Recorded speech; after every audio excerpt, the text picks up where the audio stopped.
Sa solo level ng Part 5, 10 taon na ang nakalipas mula nang magsimulang makaranas ng kakaibang pagbabago ang mundo dahil sa biglaang pagsulpot ng mga gate sa iba't ibang bahagi ng mundo. Ang bawat gate na ito ay konektado sa isang kakaibang mundo na puno ng misteryo at panganib. Kasabay ng pagbabagong ito, nagkaroon ng ilan sa mga tao ng kakaibang kapangyarihan at tinatawag silang mga hunter. Ang bawat hunter ay may kanya-kanyang antas o level, at ang mga Class S hunter ang itinuturing na pinakamalakas at may pambihirang kakayahan. Samantala, ang ating bida na si Song Jinwoo ay kabilang sa Class A na rank, ang pinakamahinang rango sa lahat ng mga hunter. Ang Class E hunter ay mas malakas lamang ng bahagya kaysa sa karaniwang tao, kaya't napakalaki ng agwat niya kumpara sa ibang mas malalakas na hunter. Tinanong ni Jinwoo kung maayos lang ba ang kanilang leader dahil hindi tumitigil sa pagdurugo ang sugat nito.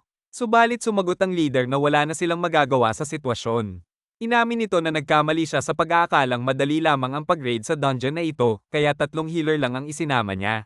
Sa kasamaang palad, isa sa mga healer ang namatay na, at ang dalawa naman ay hindi na makakilos dahil sa matinding takot.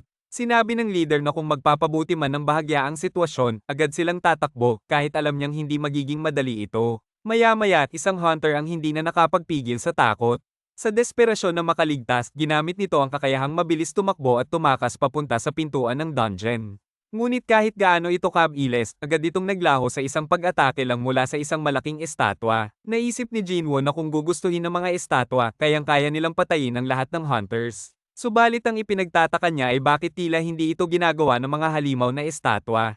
Napansin ni Jinwoo na may tila pattern sa bawat kilos at pag-atake ng mga estatwa, parang may sinusunod silang mga patakaran. Dahil dito, agad naalala ni Jinwoo ang mga nakasulat sa stone tablet na kanilang nabasa at tinanong niya sa kanilang leader kung ano ba ang nakalagay sa unang utos. At ito nga ay ang pagsamba sa Panginoon. Tumayo si Jinwoo upang subukan kung gagana ba ang naiisip niyang rules.